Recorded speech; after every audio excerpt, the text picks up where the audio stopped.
So please, Sierra Leoneans, now continue for listening to the ECOWAS Parliament. Okay, me and the young man BARBATOV. That should go beyond Nigeria. It should go for the entire sub-region. So I've started discussion on that to see. If you want to be asked, this now the Speaker of ECOWAS Parliament, now they talk to us. The honourable will not start to talk it. This now the speakers them they can talk first. They analyze what they go for talk. Okay. How we can transform into ECOWAS University of Legislative and Democratic Studies. So it's ongoing. I've just started it, but it's an opportunity for me to just tell you. So we hope it goes well. Thank you.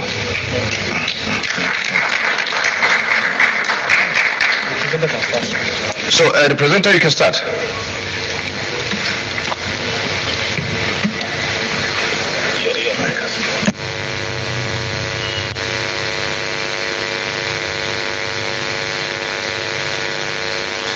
So these are the presenter. They can present the program now. Okay. Ambassador Dr. Duru Hezekiah, Diplomatic Head of Mission, International Human Rights Commission, Nigeria. Honorable Speaker, ECOWAS Parliament. Honorable Deputy Speakers, ECOWAS Parliament. Members of the Parliament, ladies and gentlemen. I'm here today to present a topic or an issue which I believe all of us know. We are aware of it, we know about it, but we keep talking to see how we can bring change in Africa. And the topic of today is going to be human rights in Africa. The human rights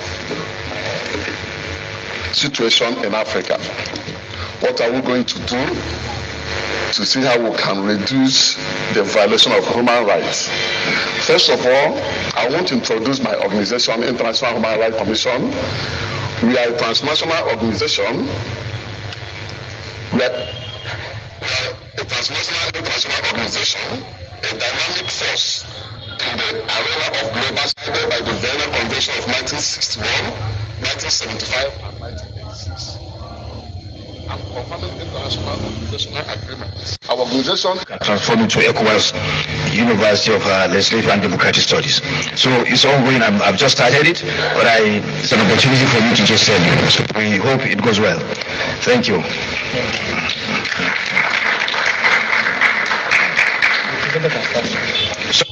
I want for tell una say yeah, na the speaker, the speakers them. Now they don't talk so now. So the presenter now they can present what thing they go for debate now. Today we na the ECOWAS Parliament. So please let una patient and listen this, okay?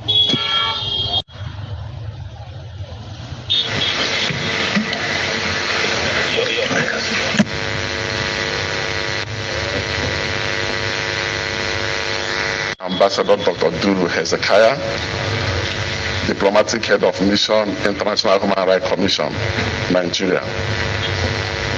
Honorable Speaker, ECOWAS Parliament. Honorable Deputy Speakers, ECOWAS Parliament. Members of the Parliament, ladies and gentlemen. I'm here today to present a topic or an issue which I believe all of us know. We are aware of it, we know about it, but we keep talking to see how we can bring change in Africa. And the topic of today is going to be human rights in Africa. The human rights situation in Africa. What are we going to do to see how we can reduce the violation of human rights? First of all, I want to introduce my organization, International Human Rights Commission. We are a transnational organization. We are a transnational international organization, owner of Interpol Center USA, enabling us to protect human rights and collaboration with law enforcement agencies in addressing various global issues such as locating missing child, protecting women, combating child abuse, corruption, and human trafficking. I also wanted to know the International Human Rights Commission is headed by Secretary General Professor H.C. Rafa Masin Wasik. He is a man that is highly deeply rooted and committed to safeguarding and advocating human rights on a global scale. All right, because of the time given to me, I wouldn't want to waste your time in introducing international human rights. Let me go straight to the point.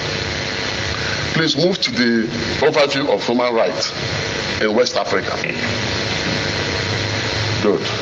The region of West Africa is an area teeming with a plethora of diversity, culture, and history that spans across the ages. Yet, amidst this rich tapestry lies a dark shadow cast by a multitude of human rights violations that relentlessly afflict the lives of countless individuals. The spectrum of abuses ranges from the insidious grips of political repression and discriminatory practices to the pervasive scourge of gender-based violence, terrorism, and insecurity, and the stark reality of limited access to essential services. In the intricate web of complicity that defines the human rights landscape in West Africa, it becomes abundantly clear that urgent and concerted action is imperative to address these issues. Some of the key primary challenges facing countries in West Africa. I might not go on to explain all of them because of my time. Among them is political repression.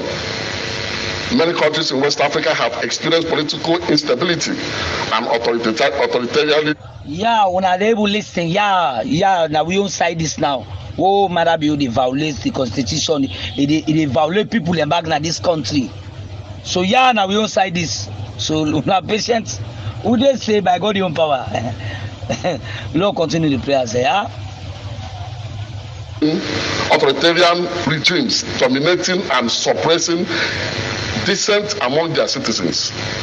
This repressive government violates the basic rights of their people, leading to ongoing instability and unrest in the region. We have witnessed so many of this in Africa. We have seen a scenario where a government will want to stay in perpetuity. They don't want to leave. They don't want a change. When we know that change is what is constant in the world, in everybody. But we have witnessed a lot of violation, human rights violation, because of political repression. Gender-based violence, another critical issue affecting human rights in West Africa, is gender-based, which particularly affects women and girls who are subjected to high level of abuse and assault. This includes domestic violence, sexual harassment, and harmful traditional practices that perpetuate gender inequality and discrimination. I'm sure we can see it's highly prominent in Africa, and yet nothing is being done about it. And that's why we are coming here to present these issues. Lack of access to essential services. Education and healthcare remains a significant challenge for a large portion of the population in Africa. The lack of quality education and healthcare services contribute to the scale of poverty and inequality in the region, with many individuals unable to reach their full potentials to limited opportunities. You keep asking, what are our elected politicians, what are they doing? When you get to the villages there, you will see what is suffering. In fact, a beggar in the town is a millionaire compared to what we see in the villages. International Human Rights has over 12,500 volunteers in all over the world. In Nigeria, we have over 1,500 volunteers that goes to the nitty-gritty, go to the villages to see what people are passing through. And it seems as if that we don't have a government.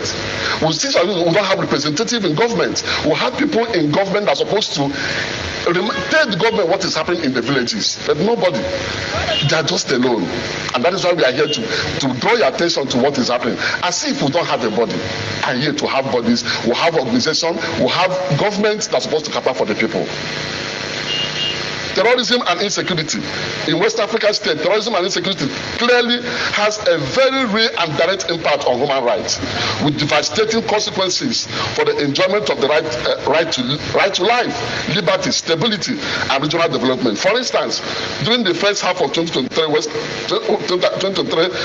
West Africa experienced over 1,500 terrorist attacks, resulting in nearly 4,600 deaths. This attack has dire humanitarian consequences. It's worthy of note that the level of hunger and starvation within our region is not only attributive to government policies, but also terrorism and insecurity. Do you know that people in Africa will have a lot of mineral resources? We are known for farming, but these days people don't go to farm. Because we have heard cases where people went to farm and they were slaughtered there. Nobody goes to farm again. Today, Nigeria, especially Nigeria, we are complaining about hunger. This is where we are, so we know what is happening. The high rate of inflation, hunger, high rise of price of goods. Why? Because people don't go to the village again to bring in this food for people to eat. When you go to the farm, the next thing, the person is gone. Terrorism, banditry everywhere in Africa, especially in my country, Nigeria. Discrimination and marginalization. The discrimination and marginalization of ethnic and religious minorities are prevalent in Africa. Of course, we know what is happening here. If you don't belong to this group, you are in trouble. In fact, you cannot even invest in a certain region because you are not from that region. The marginalization is so much. Lack of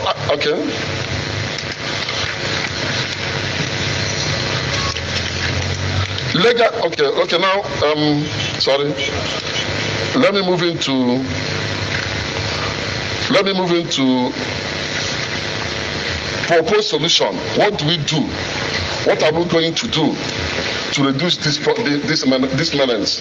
What are we going to do to solve this problem? I know we have been talking on this, but I keep saying, how can we be eating and our gum is bleeding? Is there nothing ECOWAS can do? We have been talking.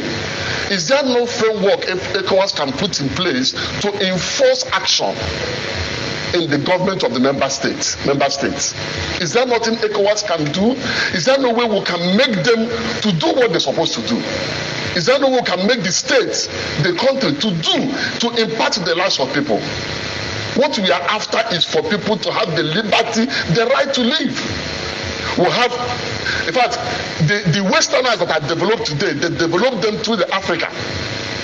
They come here, they carry our resources, they go there, they develop. Is there nothing we can do to make sure that we are also there? How long shall we continue to be the lowest in Africa? Legal framework, promotion of gender equality, enhance access to justice. We are seeing a scenario where judgment is given and it's not implemented. We are seeing a scenario where somebody is order is given, yet the person is still held by government. You start asking what is happening, and yet we are operating a democratic elected government in Africa. Abuse of right. Sierra Leoneans, I dey cut because I make sure say I download them. For donor, every listeners, everybody in this country, let una know what they happen na ECOWAS Parliament. Yeah, me na the young man BARBATOV.